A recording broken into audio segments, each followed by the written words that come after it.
Presbiter yang bertugas mengucapkan selamat datang dan selamat beribadah di hari Minggu kelima sesudah Paskah. Kiranya ibadah virtual yang kita lakukan saat ini berkenan di hadapan Tuhan sehingga kita diberkati oleh-Nya. Pemberitaan firman pada ibadah saat ini adalah Saudara Yoel Berlin Ferdinand Lisu, mahasiswa praktik mata kuliah Homiletika Fakultas Teologi Universitas Kristen Duta Wacana Yogyakarta. Jemaat, mari berdiri untuk menyambut firman Tuhan hadir di tengah-tengah persekutuan kita.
Pertolongan kita adalah dalam nama Tuhan yang menjadikan langit dan bumi.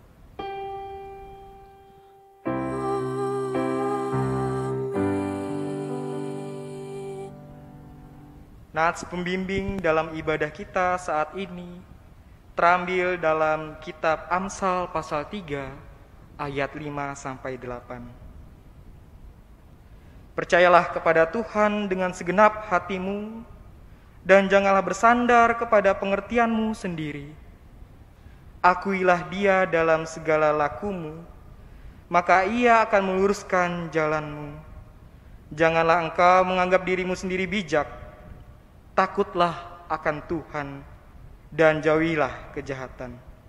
Itulah yang akan menyembuhkan tubuhmu dan menyegarkan tulang-tulangmu. Terimalah salam. Kasih karunia dan damai sejahtera dari Allah Bapa dan Kristus Yesus, Juru Selamat kita, menyertai kamu dan menyertai-mu.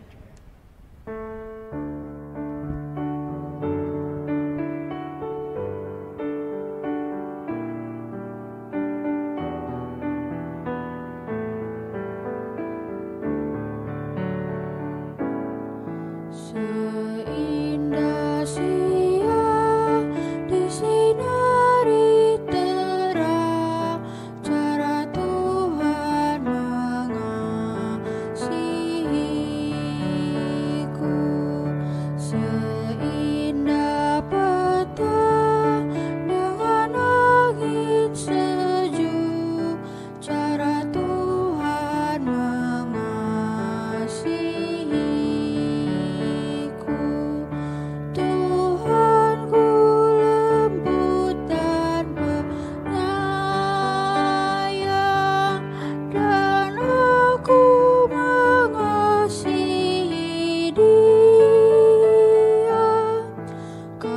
kasih-Nya besar, agung dan mulia, cara Tuhan mengasihiku.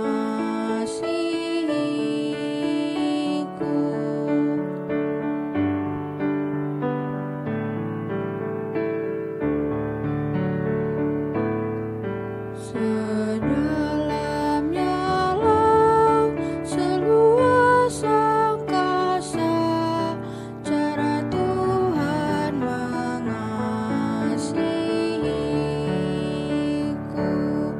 Seharum kembang yang tetap semerbak, cara Tuhan mengasihiku. Damai-Nya tetap besertaku, dan surgalah pengharapanku. Hidupku tentram, ku nikmati penuh, cara Tuhan mengasihiku.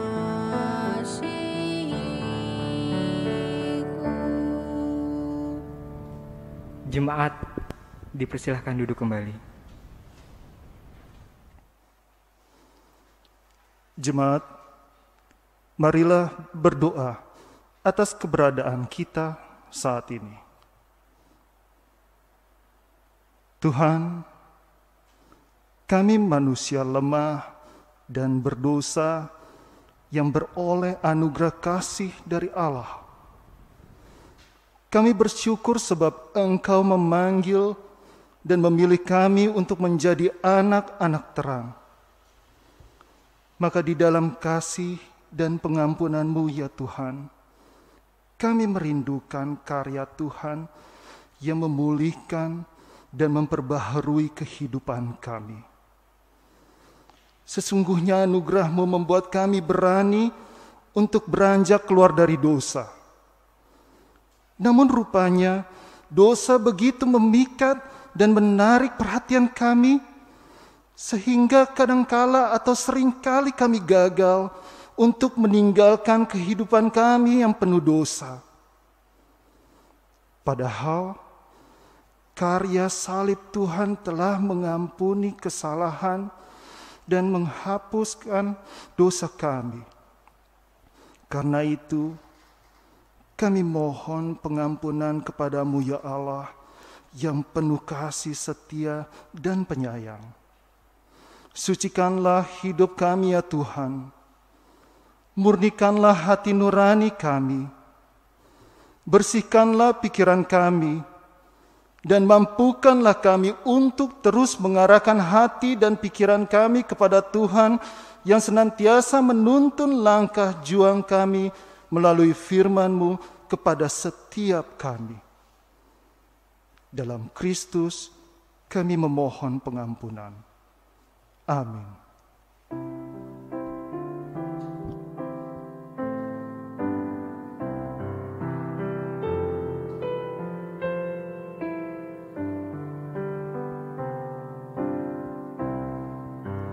Tuhan Allah, janganlah Kau menghukum aku, oh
Ibu bapa, saudara-saudari, serta jemaat terkasih dalam Tuhan Yesus Kristus, sebelum kita membaca, memahami, dan merenungkan firman Tuhan, mari kita berdoa memohon bimbingan Roh Kudus.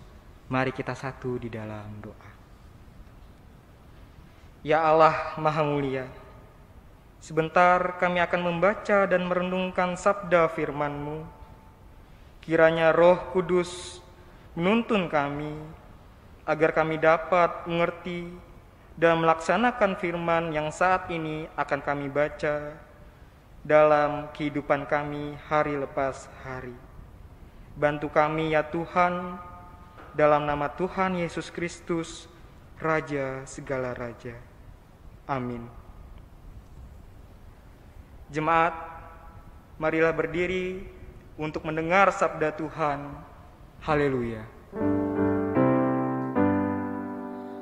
Haleluya, haleluya, haleluya.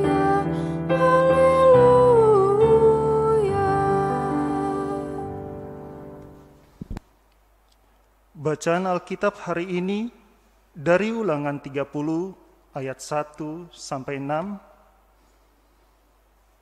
Ulangan 30 ayat 1 sampai 6 yang menyatakan,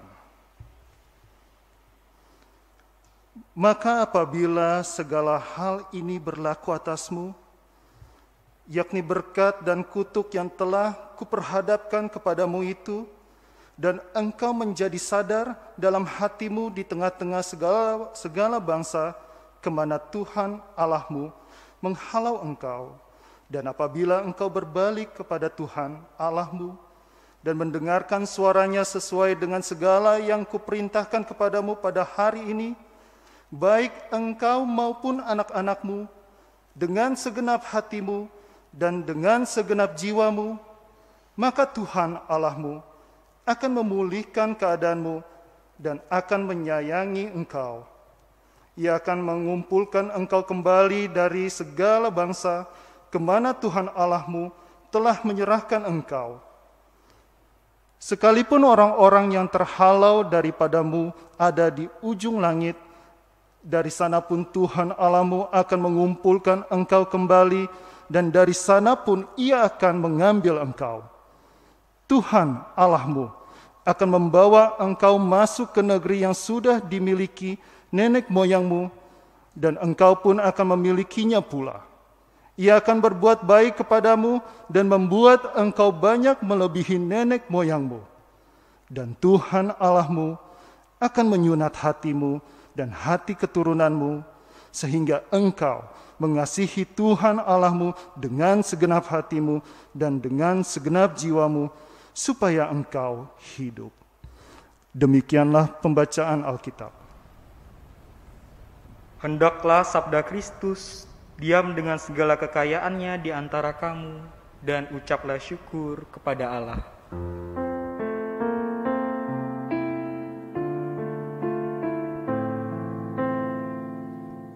Kepadamu puji-pujian, mada syukur dan segala kemuliaan, ya Bapa, Putra, Roh Kudus, sampai kekal selama-lamanya.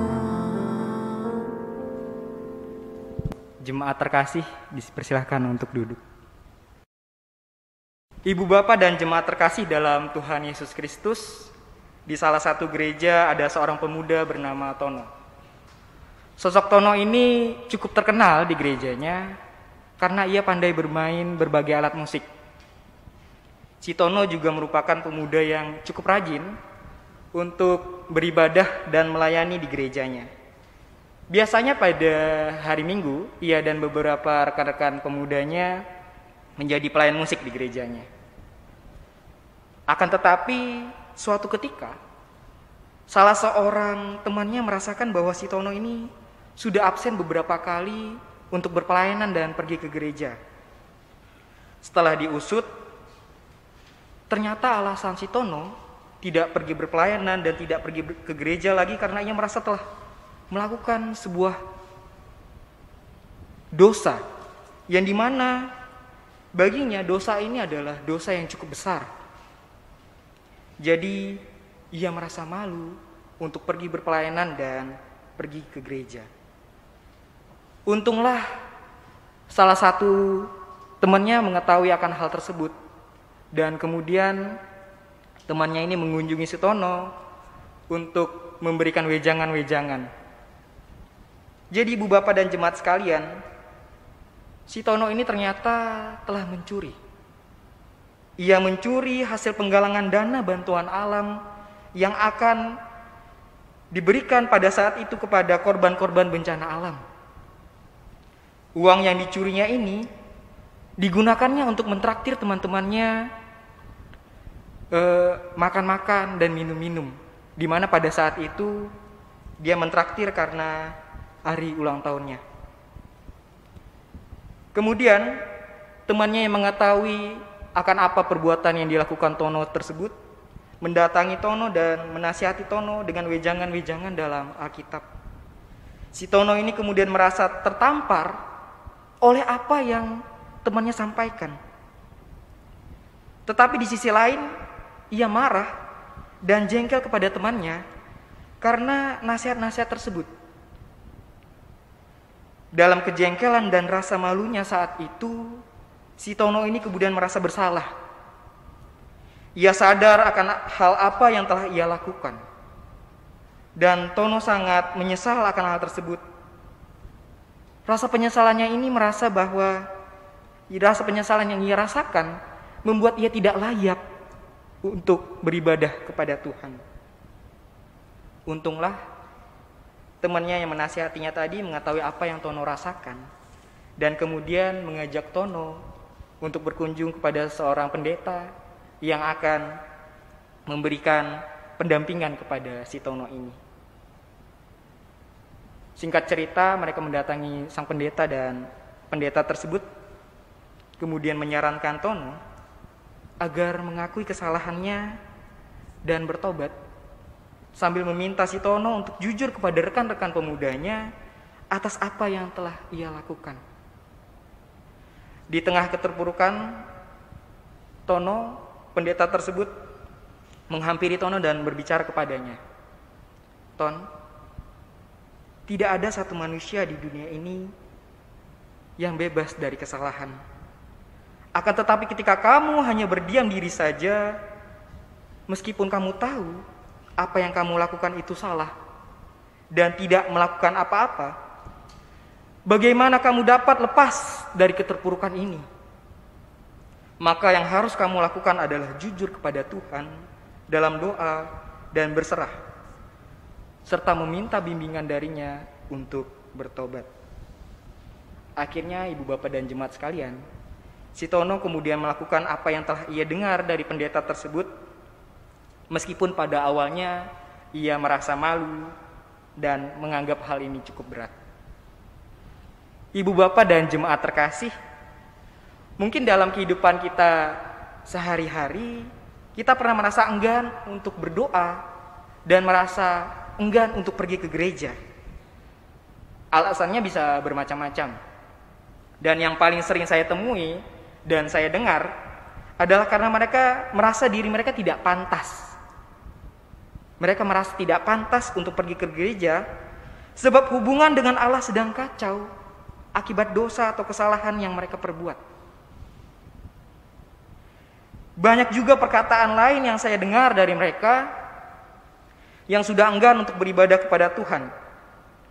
Ada yang berkata, masa Tuhan mau mendengar doaku? Aku kan jahat. Aku sudah tidak suci lagi. Tuhan juga malas ketika mendengar doaku dan kata-kata semacamnya. Hal ini kemudian membuat saya bertanya-tanya dalam hati. Apakah Allah yang Maha Pengasih itu tidak mau membuka kesempatan bagi umatnya? Bagi saya pembacaan firman Tuhan kita pada saat ini setidaknya memberikan kita jawaban akan keluh kesah yang tadi saya sampaikan. Ibu bapak dan jemaat terkasih dalam Tuhan Yesus Kristus, pembacaan Alkitab kita pada hari Minggu ini terambil dalam kitab Ulangan pasal 30 ayat 1 sampai 6. Sepertinya Bapak Ibu dan jemaat sekalian tidak asing dengan kitab Ulangan yang saat ini menjadi bahan pemberitaan firman Tuhan. Secara garis besar, kitab ini menuliskan peristiwa yang terjadi sejak zaman Musa hingga ke pembuangan. Dan ada baiknya Bapak Ibu dan jemaat sekalian, ketika kita memahami Ulangan pasal 30 ini, kita juga harus memahami perikop pembacaan yang sebelumnya yang terdapat dalam pasal 29.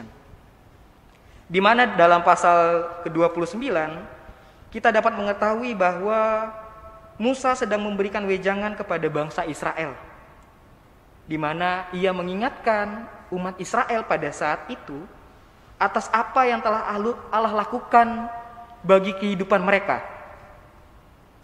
Hal ini dapat kita lihat dalam Ulangan pasal yang ke-29, di mana Allah membebaskan mereka dari perbudakan di Mesir. Allah juga menuntun dan memelihara mereka dalam perjalanan selama 40 tahun di padang gurun. Adapun perikop bacaan kita pada saat ini menceritakan bagaimana Musa sedang memperhadapkan bangsa Israel pada saat itu atas berkat, di mana ketika umat dan bangsa Israel ini taat dan setia kepada perintah Allah, maka Allah akan memberkati mereka. Dan jika sebaliknya mereka melanggar, mereka menolak perintah Allah, maka mereka akan mendapat hukuman.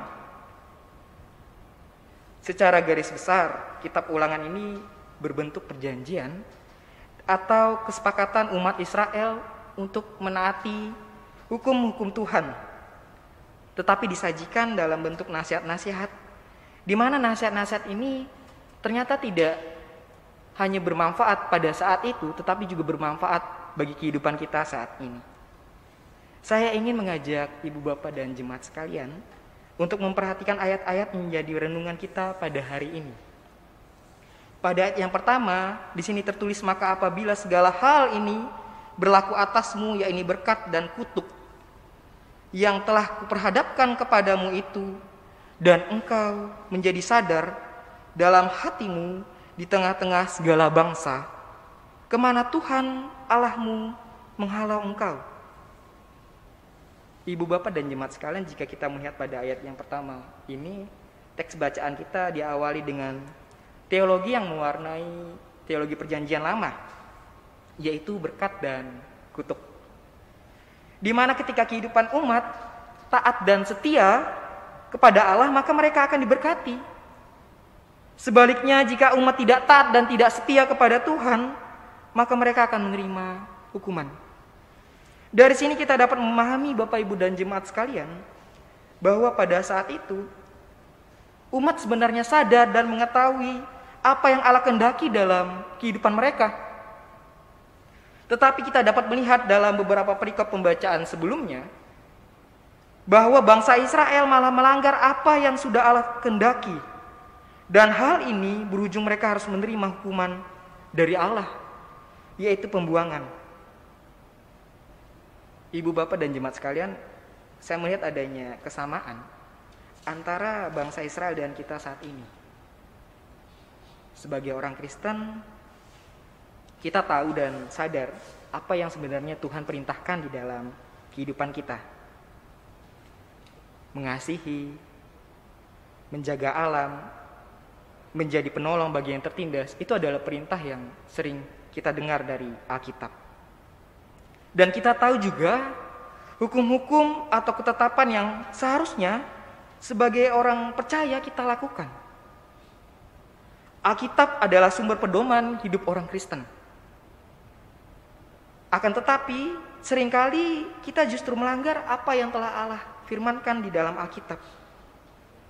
Sebagai contoh, di tengah konteks kemajuan zaman saat ini, saya melihat adanya pergeseran norma di tengah masyarakat, di mana adanya penyimpangan-penyimpangan yang terjadi dalam hal pemikiran.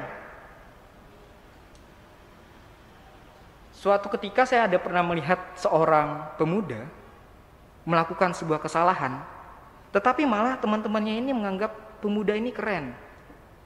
Jadi pemuda ini telah menggoda seorang perempuan dan teman-temannya yang lain menganggap bahwa hal itu, wah kamu keren, kamu bisa menggoda dia. Hal ini sebenarnya adalah hal-hal penyimpangan yang saya lihat dalam konteks pada saat ini yang dianggap keren. Kemudian juga saya ada melihat bahwa beberapa pemuda-pemudi di tengah konteks masyarakat saat ini melakukan hubungan seksual di luar nikah, yang teman-temannya juga menganggap bahwa hal itu adalah hal yang wajar dan hal yang biasa. Tetapi bagi saya ini adalah penyimpangan yang terjadi. Kemudian Bapak Ibu dan Saudara sekalian, pada ayat yang kedua tertulis, dan apabila engkau berbalik kepada Tuhan Allahmu dan mendengarkan Tuhan Allahmu dan mendengarkan suaranya sesuai dengan segala apa yang kuperintahkan kepadamu pada hari ini, baik engkau maupun anak-anakmu dengan segenap hatimu dan dengan segenap jiwamu. Bapak Ibu dan jemaat sekalian, pada ayat yang kedua kita dapat mengetahui bahwa umat Israel diminta untuk bertobat, yaitu umat diminta untuk kembali kepada kesetiaan dan ketaatan mereka kepada Allah dengan menaati seluruh hukum yang diperintahkan kepada mereka. Dalam hal ini, pertobatan haruslah dilakukan dengan kesungguhan hati, yang harus dilakukan oleh seluruh umat bangsa Israel, dari lapisan anak-anak hingga orang dewasa. Pertobatan umat ini harus didasari dengan penuh kesungguhan hati, tanpa kepura-puraan, di mana pertobatan harus lahir dari hati yang sungguh-sungguh menyadari dosa dan kesalahan. Ibu bapak dan jemaat Tuhan, dalam Alkitab kata tobat ini mempunyai arti berbalik. Kata tobat juga dapat dipahami ketika seorang yang sebelumnya tidak percaya kepada Allah dan kemudian menjadi percaya. Atau secara sederhana kata tobat ini menunjukkan ketika ada orang percaya melakukan sebuah kesalahan dosa dan kemudian menyesalkan perbuatannya dan sungguh-sungguh berbalik dengan benar-benar melakukan perintah Allah. Satu hal yang harus kita sadari Bapak Ibu Saudara dan jemaat sekalian, bahwa pertobatan di sini dipahami bukan suatu yang statis. Dalam arti ketika saya melakukan sebuah kesalahan atau dosa dan kemudian saya hanya mengakui kesalahan itu tanpa berbalik dengan sungguh mengikuti perintah Tuhan, dan kemudian setelah saya mengakui akan hal itu, saya menganggap bahwa semuanya itu sudah berakhir. Bagi saya tidak seperti itu Bapak Ibu dan jemaat sekalian. Bahwa sebenarnya pertobatan merupakan sebuah proses untuk hidup selalu mau mendengar suara Tuhan dan melakukan perintah Tuhan. Barangkali saya mau menjadikan ini sebagai sebuah lifestyle atau gaya hidup. Kemudian Bapak Ibu dan jemaat sekalian, pada ayat yang ketiga sampai yang kelima, kita dapat mengetahui bahwa ketika umat Israel melakukan sebuah pertobatan, maka hidup mereka akan dipenuhi berkat, yaitu di mana Tuhan akan memulihkan umatnya. Wujud nyata dari pemulihan dan kasih sayang Allah ini ditunjukkan oleh Allah dengan mengumpulkan umat yang telah bercerai-berai di berbagai tempat, dan Allah akan merebut kembali tanah perjanjian bagi umatnya. Jelas juga bagi kita pada saat ini bahwa dalam kehidupan kita tentu pernah melanggar perintah Allah. Apa yang sudah Allah tetapkan dalam kehidupan ini secara sederhana kita tahu terkadang ada hukumannya. Dan Bapak Ibu dan jemaat sekalian, dalam ayat ketiga sampai kelima ini kita diingatkan bahwa ketika bangsa Israel melakukan pertobatan, maka mereka akan dipulihkan oleh Allah. Dan tentu kita pun demikian juga perlu melakukan pertobatan dengan sungguh-sungguh agar kiranya Allah dapat menolong dan memulihkan kita.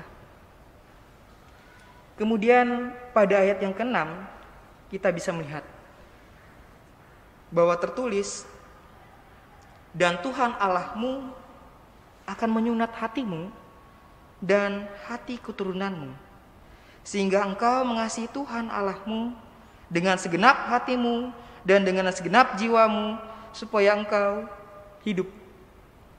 Bapak, Ibu, dan jemaat sekalian, kita dapat melihat pada ayat yang ke-6 bahwa ada kata menyunat hati.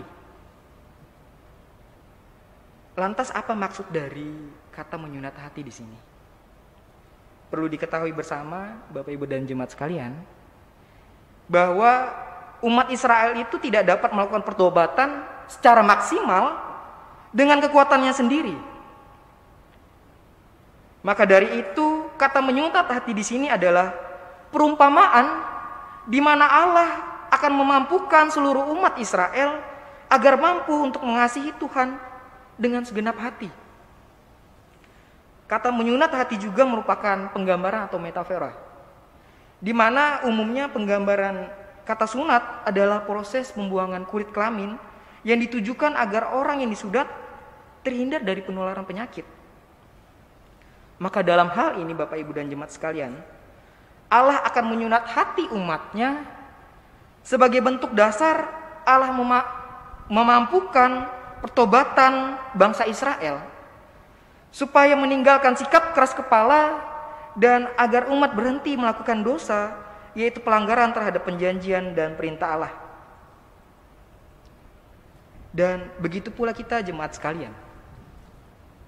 Ketika kita mengetahui apa yang kita lakukan itu adalah salah, dan kita menyadari bahwa itu adalah dosa karena telah melanggar dan menentang perjanjian Allah, maka yang harus kita lakukan adalah bertobat. Akan tetapi sungguh sebagai manusia, hal ini tidak dapat kita lakukan secara maksimal. Karena itu kita perlu memohon bimbingan dari Allah, di mana dari ayat ke-6 ini kita diingatkan bahwa sebagai umat Allah, kita tidak dapat mengusahakan segala sesuatu itu sendiri. Maka dengan kerendahan hati, kita perlu meminta bimbingan dan tuntunan dari Allah. Hanya karena kasih Allah lah, maka kita dapat sungguh berbalik dan bertobat. Bapak, Ibu, dan jemaat terkasih dalam Tuhan Yesus Kristus, firman Tuhan kita pada saat ini mengingatkan kita beberapa hal. Bahwa sebagai gereja, di mana gereja sebagai jemaat Allah bertanggung jawab secara etis, di mana setiap anggota jemaat gereja wajib dengan kesadaran menyesali dosanya serta dosa anggota jemaat yang lainnya. Dengan demikian, setiap orang dapat bertobat dan mengingatkan yang lainnya. Dalam kisah Tono, kita juga dapat melihat bahwa teman yang mengetahui dan mengingatkan si Tono ini bukan sebagai polisi rohani yang dimana sok-sok menasihati. Akan tetapi kita dapat melihat bahwa apa yang dilakukan teman Tono ini adalah wujud kasih, di mana dia mengingatkan temannya yang melakukan sebuah kesalahan. Dengan demikian, pertobatan tidak hanya terjadi secara individual, namun kita dapat menolong saudara kita lainnya untuk turut berbalik kepada Allah. Kemudian anggota jemaat gereja juga perlu untuk saling mengingatkan bahwa meskipun kita semua ini berdosa, saya dan Bapak Ibu sekalian ini adalah umat yang berdosa, akan tetapi Allah adalah Allah yang pengasih. Karena itu gereja sendiri bukanlah tempat orang yang maha suci dan tidak lepas dari kesalahan. Maka dari itu perlu bagi kita sekalian jemaat gereja untuk menjadi sosok yang mampu mengasihi. Bukankah kasih itu adalah role model dalam diri orang Kristen? Maka tidak cukup jika gereja hanya berkhotbah mengenai pengampunan Allah, tetapi gereja pula harus saling mengasihi. Karena pertobatan sebenarnya adalah anugerah yang Tuhan berikan kepada kita sekalian. Karena hanya kasih sayang Allah lah sang sumber pengharapan itu, kita dapat dengan sungguh berbalik kepada Tuhan.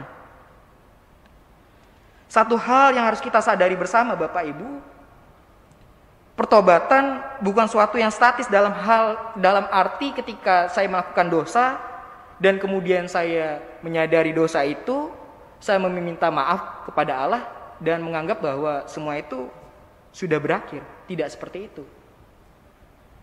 Pertobatan adalah merupakan sebuah proses agar hidup kita selalu mendengar suara Tuhan dan mau melakukan perintah Tuhan. Maka jika kita masih diberikan nafas kehidupan pada saat ini, itu adalah anugerah agar kita dapat memperbaiki diri. Dan ketika kita kembali kepada Tuhan, dengan sungguh-sungguh berbalik kepadanya, maka kita akan dipulihkan olehnya. Sebab arti pertobatan sesungguhnya adalah membiarkan diri kita ditemukan kembali oleh Tuhan. Kiranya Tuhan memampukan kita untuk sungguh-sungguh berbalik kepada Allah. Amin.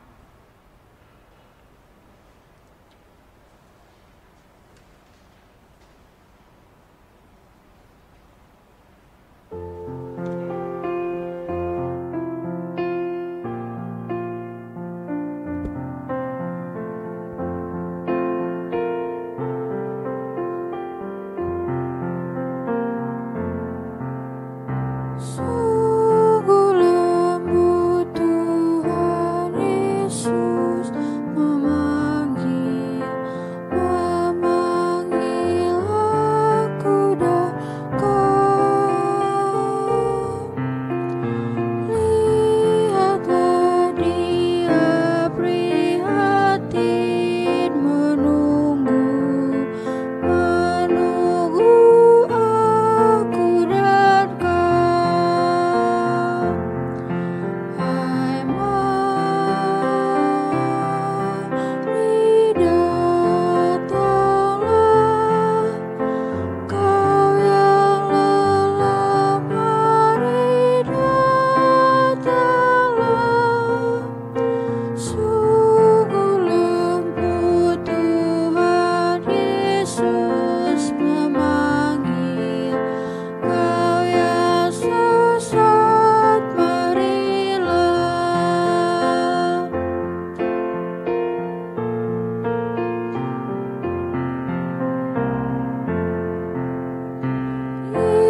Yesus berjanji memberikan kasih-Nya kepada aku dan kau. Ia mengampuni orang berdosa seperti aku dan kau. Hai mari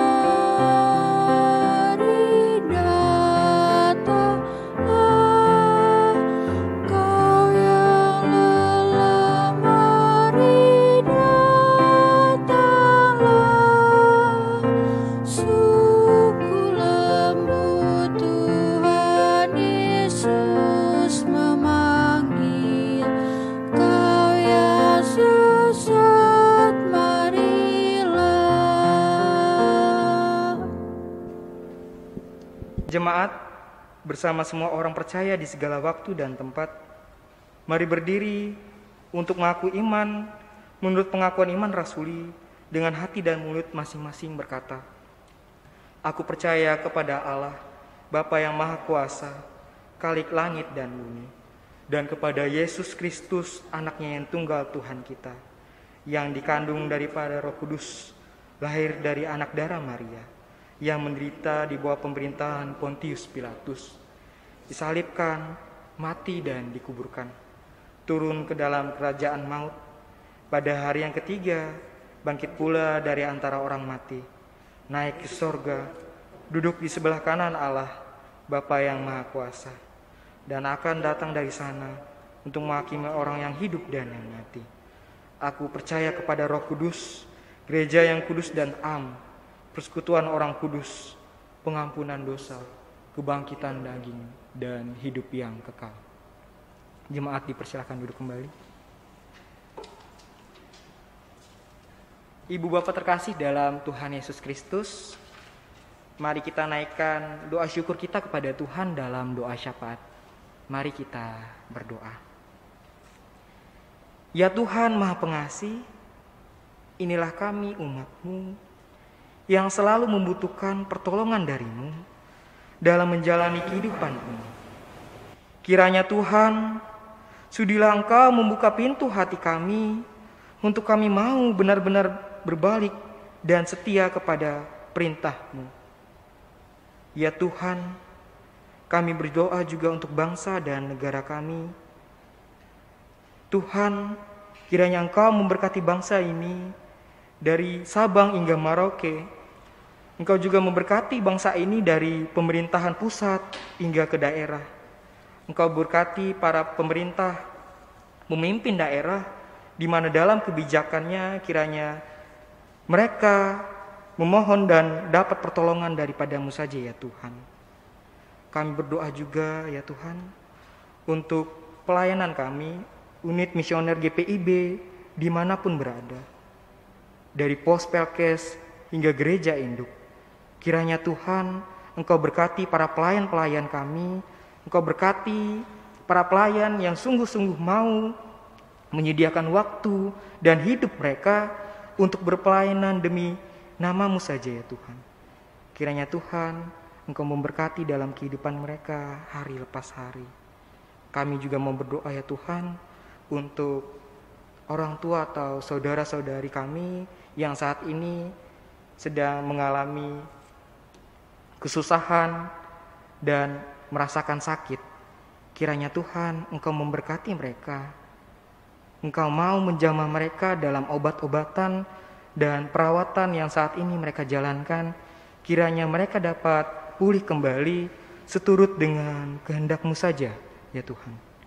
Kami juga mau berdoa dan mengucap syukur atas usia pertambahan yang Engkau berikan kepada orang tua dan saudara-saudari kami, di mana biarlah dalam usia yang bertambah ini mereka dapat semakin bijak dan mereka dapat benar-benar sungguh untuk mengikuti setiap perintah yang telah Engkau firmankan di dalam kehidupan kami hari lepas hari. Engkau juga mau ya Tuhan memberkati segala sesuatu yang mungkin tidak dapat kami sebutkan dalam doa ini. Namun kami percaya ya Tuhan, Engkaulah Sang Sumber Maha Pengetahuan apa yang kami butuhkan dalam kehidupan kami sehari-hari. Kiranya Engkau memberkati dan Engkau mau mendengar doa kami. Ya Tuhan, dalam pengasihan-Mu kami memohon, dengarkanlah doa kami. Berilah kami dalam kasih Yesus Kristus, Tuhan dan Juru Selamat yang telah mengajar kami berdoa.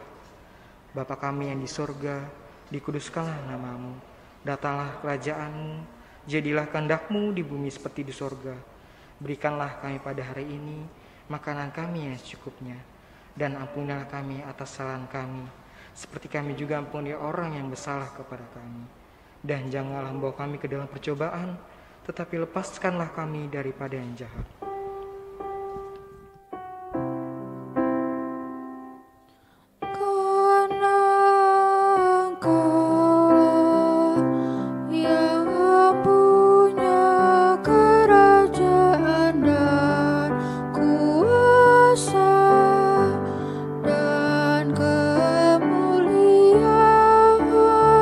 Sampai selama-lamanya.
Jemaat, ungkapan syukur yang kita nyatakan dalam ibadah dengan berpersembahan saat ini, kita landasi firman Tuhan yang menyatakan, berbahagialah orang yang murah hatinya, karena mereka akan beroleh kemurahan.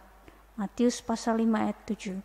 Tuhan memberkati saudara dan persembahan saudara.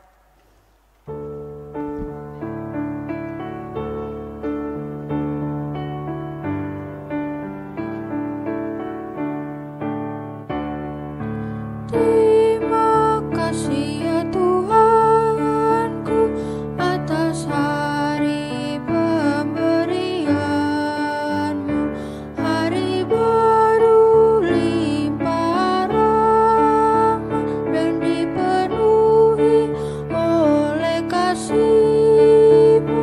Kau curahkan pada umat-Mu, Kau curahkan pada umat-Mu.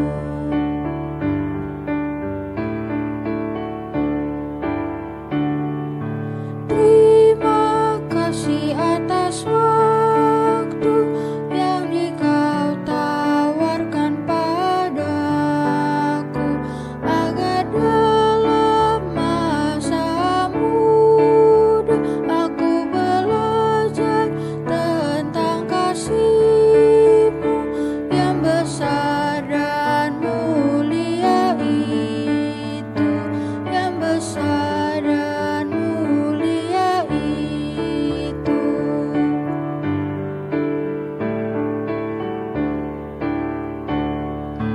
Puji syukur ku ucapkan atas waktu yang Kau ciptakan. Ku taati, ku hargai di dalam kata dan perbuatanku, agar nyata hidup beriman, agar nyata hidup beriman.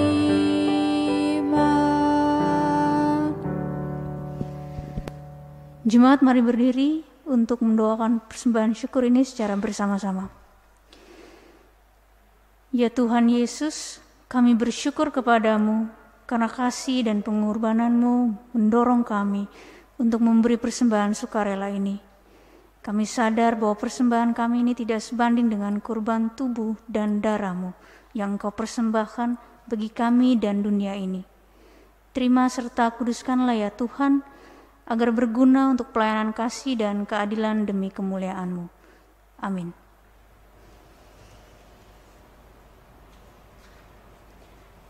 Ibu bapak, saudara-saudari dan jemaat terkasih, pergilah, beritakanlah Injil melalui hidup dan kerjamu sehari-hari, berdasarkan firman Tuhan yang telah kamu dengar.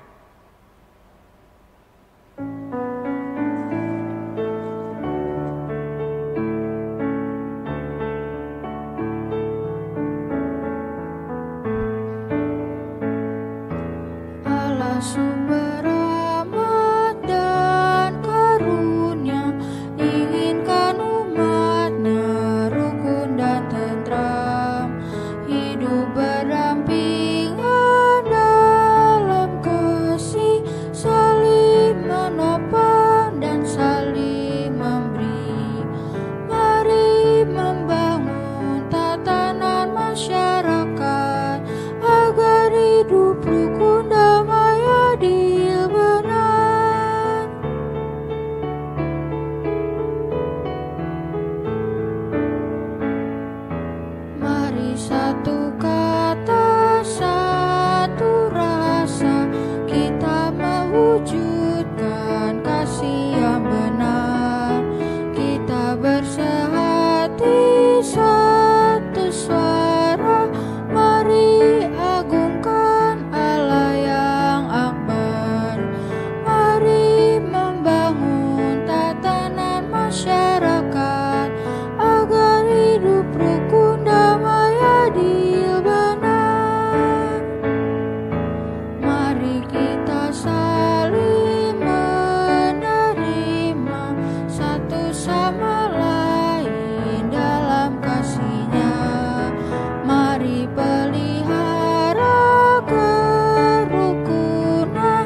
Jemaat, arahkanlah hati dan pikiranmu kepada Tuhan, serta terimalah berkat-Nya. Tuhan memberkati engkau dan melindungi engkau. Tuhan menyinari engkau dengan wajah-Nya dan memberi engkau kasih karunia. Tuhan menghadapkan wajah-Nya kepadamu dan memberi engkau damai sejahtera.